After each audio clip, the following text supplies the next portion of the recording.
Toute l'actu télé, radio, presse et web, c'est dans Réveil Média avec Nicolas Nadeau et son équipe. Et cette semaine, nous recevons encore un très bel invité. Je dis bonjour à Sébastien Ajus. Bonjour tout le monde. Ça va? Bel Bah, invité écoute, très dans bien, le ça sens va très beau ou... Tous les invités Caroline, sont pas tout de bien. suite quand même. Bah non, je demande. Pas tout de suite, on dit. Oh, comment ça va? Bah écoute, très bien, je suis très heureux d'être là ce matin avec vous. Eh ben c'est formidable, nous aussi en tout cas. Alors on va passer à la première séquence de cette émission, c'est l'interview. Réveil Média, l'interview. L'habitude dans cette émission, on reparcourt la biographie de notre invité. Et vous êtes auteur, compositeur et interprète. Et vous alliez chanson et comédie. Vous Tu peux me baignez. tutoyer, hein. Ouais, mais Oui, alors c'est ce que je me disais c'est aussi. vrai. Alors tu baignes Tu dans, tutoies. c'est sympa, ça serait que c'est mieux. Alors, tu baignes dans cet univers depuis ton enfance. En effet, ta mère est danseuse et ton père est musicien. Après avoir quitté l'île de la Réunion à l'âge de 18 ans, tu arrives à Paris pour t'inscrire à l'école supérieure du spectacle. Va s'en suivre un véritable élan pour ta carrière, car tu participes à différentes comédies musicales, comme notamment La Petite Sirène, Piaf Je t'aime, La Petite Chose et La Petite Fille aux allumettes. Les petites quoi. Voilà. Alors c'est le petit C'est chose. le petit chose.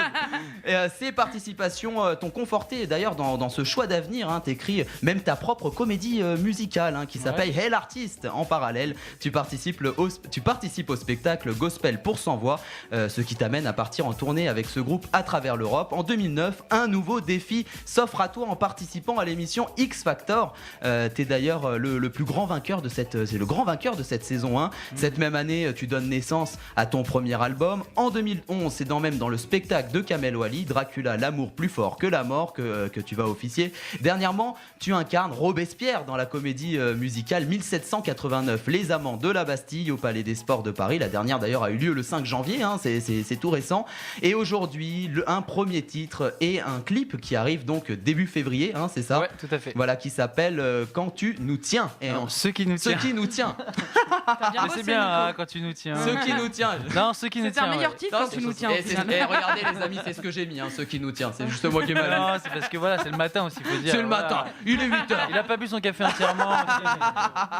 On va écouter de suite l'audio clin d'œil pour notre invité. C'est une petite habitude et d'ailleurs c'est un très beau souvenir. On va écouter de suite l'annonce de ta victoire dans X Factor Ah, sur yes. W9 et c'était en 2009. Décidé, le plus grand concours de chant ouvert à tous est à présent terminé après 8 semaines d'efforts.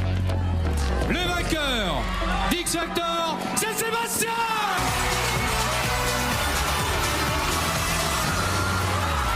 Sébastien est le gagnant d'X Factor 2009! Alors donc ce métier est vraiment ancré en toi depuis ton enfance, alors si j'ai bien compris. Ouais, carrément, c'est marrant de réécouter ça, ça fait quelque chose. Ça fait quelque chose. J'avais pas Quoi réécouté quoi. Bah non, mais c'est un super moment de joie parce que Ah oui. en plus je me souviens, mes parents habitent encore à La Réunion, Mm. ils m'avaient fait la surprise à la demi-finale de venir, mais sans me le dire. Donc ils étaient dans la salle et donc juste avant la finale et le présentateur me dit bah tu vois tes parents ils sont là. Ça Et c'est là, en formidable. direct quoi. C'est-à-dire et je venais de chanter et tout, je les vois et tout. Ah, j'ai craqué. Bah oui, bah, Après c'est fallait normal. chanter, fallait assurer après quand même. Mais non, ça reste un très très beau souvenir. Ouais. Alors, est-ce que tu penses que mêler la chanson avec la comédie, c'est un défi supplémentaire? Parce que depuis, beaucoup de comédies musicales, est-ce que tu penses que c'est un défi supplémentaire de mêler ces deux Ouais, éléments? moi j'avais envie de me former déjà à ça parce qu'à l'école du spectacle, quand je suis venu à Paris, j'étais formé là-bas. On faisait chant dans ce théâtre tous les jours, qu'on soit comédien à la base ou chanteur. Tout le monde devait venir faire la barre au sol de danse le matin à 9h. Il n'y a pas d'exception. On devait suivre tous les cours 30-35 heures par semaine. Ah oui, quand même. Et donc s'ouvrir en fait, s'ouvrir et souvent il y en avait qui arrivaient chanteurs et qui au final se révélaient être plus comédiens et voilà. Souvent aussi on développe aussi plusieurs choses quoi, c'est-à-dire c'est tout à fait ça se complète quoi. Et, les comédies musicales qui ont lieu aux États-Unis, C'est quand même, ouais, en Angleterre, ils ont Mêler la compris ça il y a chanson, longtemps. faut jouer. Ils ont compris ça il y a longtemps et donc d'être polyvalent c'est vachement bien, c'est une force.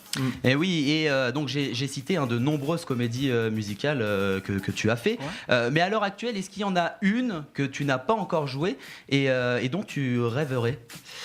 Je sais pas, tout n'est pas sorti encore. Il va y avoir des surprises certainement. Après, j'aime bien, j'adorais Jésus-Christ Superstar, Ouais, qui est sorti dans les années 70 et qui a été repris plein de fois. plusieurs fois, ouais. Je trouvais qu'il y avait des chansons terribles. C'est pas justement un peu répétitif le fait que ce soit repris plusieurs fois? Ça a Non, toujours il y a la même des magie? versions françaises avec des metteurs en scène différents, avec il y a des chanteurs différents. Enfin, non, mais c'est un sacré travail. Et puis le Andrew Lloyd Webber qui avait fait Cats aussi, qui avait fait des grosses comédies musicales. Donc si, peut-être, ouais. Après, on sait pas. En France, il y aura certainement des très beaux spectacles Et encore vous à l'avenir. prenez des cours de théâtre en fait sur les comédies musicales ou c'est que chansons? On a des coachs. On avait un coach vocal, un coach en théâtre, et puis le metteur en scène était très rigoureux aussi sur notre travail, donc il nous a demandé, il nous dirigeait vraiment, il était vraiment très présent dans notre travail des rôles, quoi. Ouais. Et est-ce que ça t'intéresserait de faire que du théâtre, sans chanter, sans danser, tu vois, Si on proposait genre une pièce de théâtre, Ouais. je pense que ça pourrait m'intéresser, tout en gardant à côté Ça aussi, mon ce serait un activité. défi. Ouais, mais coup. j'ai Ah oui. déjà bossé sur de par la formation que j'ai eue en fait, sur des pièces, des trucs on jouait en café-théâtre même des fois. Mais par contre, ouais, pas me détacher de la musique, c'est-à-dire en gardant à côté. Non, après tu peux faire, mais voilà, ça voilà. pourrait t'intéresser. Mais de façon isolée, ouais. D'ailleurs, voilà, là, j'espère cette année même faire des petites séries, des petits trucs, quoi. Voilà. Comme on le disait, grand gagnant de la première saison de X Factor en 2009, qu'est-ce que tu tires de cette expérience aujourd'hui? Ça m'a appris. Déjà, c'était un sacré challenge parce que chaque semaine, il fallait passer en direct. Ouais. En direct. Donc le stress de la télévision, le déjà. direct, tu peux pas te planter. Ah bah non. Voilà, tu peux pas refaire, c'est marqué. Et avec toute la pression autour, les interviews toute la semaine, tout ça, donc quelque chose aussi qui a été assez formateur sur le fait de pouvoir s'exprimer en interview. Ouais. C'est quand même vachement précieux, quoi. Ça Communiquer, en voilà. fait. Voilà. Et sachant que je suis quand même un garçon assez réservé à la base, ça m'empêche pas de faire la fête ou autre. Donc mais, ça a enlevé peut-être un peu la timidité aussi? Ouais, en tout cas, ça m'a ouvert un petit peu à ce monde-là et au monde des maisons de disques aussi, parce que voilà, après j'ai fait mon premier album et voir les choses à faire, à pas faire, un peu voilà, tester des choses et effectivement là je pars sur un deuxième album avec une expérience en bagage qui fait que il y a des choix que je vais faire de façon plus posée. Ouais. Alors récemment dans la comédie musicale 1789 Les Amants de la Bastille, tu as incarné Robespierre. Ouais. Est-ce qu'il a été facile de jouer justement le rôle de ce personnage mythique de la Révolution française? Alors déjà le metteur en scène nous a demandé à chacun d'incarner ses rôles, mais comme ils auraient été aujourd'hui. C'est-à-dire ça n'a pas été le Robespierre d'époque, c'est vraiment celui qu'on aurait pu voir aujourd'hui. Ouais, il voulait dépoussiéré quelqu'un... en fait. Ouais, voilà, parce que déjà la musique c'est une musique pop rock, tu vois, donc c'était pas un cours d'histoire le spectacle. Et tu t'es inspiré d'un politique? Non, j'ai regardé des films qu'il y a eu sur la Révolution, donc comment Robespierre a déjà été joué auparavant. Mais bon, le metteur en scène demandait quand même quelque chose d'un peu moins sévère, un peu plus dynamique, un peu plus dans l'air du temps. Voilà, donc après il nous a tout simplement demandé de mettre notre personnalité au service du personnage. C'est le personnage que tu souhaitais incarner au départ ou alors Je savais pas, moi tu sais, je suis arrivé un peu tard sur le projet et j'ai posté ma vidéo sur le casting YouTube 2 jours avant, c'était pas vraiment prévu. C'est quoi les critères justement qui prennent en compte? C'est peut-être aussi peut-être les ressemblances à... Ouais, peut-être On peut pas vraiment dire que tu ressembles à Robespierre. Non, mais en fonction de la mise en scène. Mais peut-être se dire que par rapport effectivement à leur recherche, tiens, tel tempérament déjà au naturel va peut-être pouvoir correspondre. Et puis on n'a pas été pris comme ça tout de suite. Il y a eu des mois d'ateliers où on bossait ensemble. Que ce soit un peu de danse, un peu d'expression corporelle, de théâtre. Ils voulaient voir comment on se comportait entre nous. Ça a été long, le casting. Bah oui, Je peux la réponse tout de suite. Début février avec ce titre, Ce qui nous tient. Ouais. On pourra retrouver également le clip. Ouais. Alors, j'ai écouté justement le teaser hier sur YouTube. Est-ce que les paroles de cette chanson font-elles référence à des souvenirs?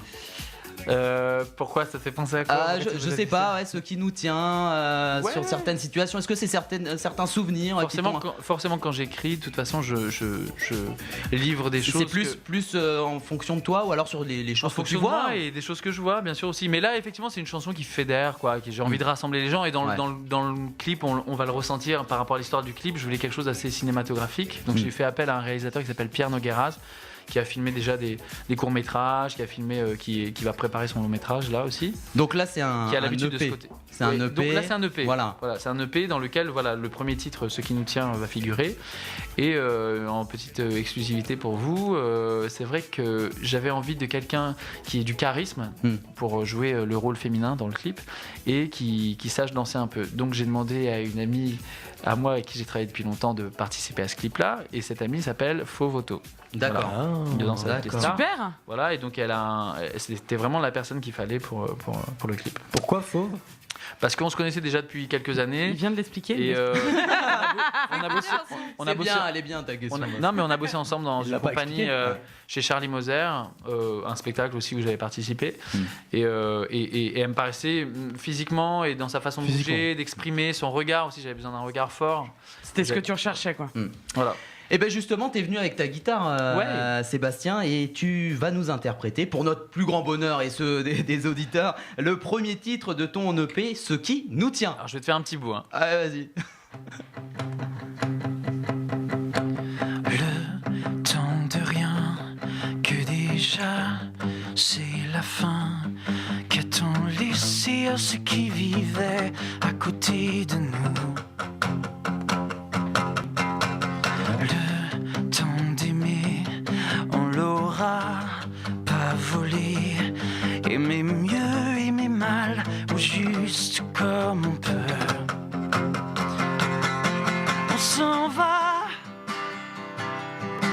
on s'en vient. On espère grandir à chaque nouveau matin. On se bat, on s'espère,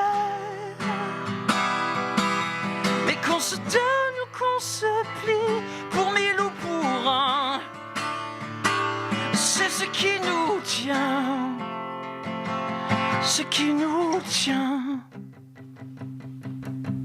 Voilà, merci. Oh, franchement formidable, formidable. Donc ça, ce sera vraiment à acheter tout ce que vous voulez, à offrir. Bah, Sébastien, tu restes avec nous de toute façon tout au long de l'émission pour Merci. participer Bah, à avec nos plaisir. rubriques. Et quant à nous, on va passer de suite à la chronique télé avec Vincent. Radio VL. Radio VL.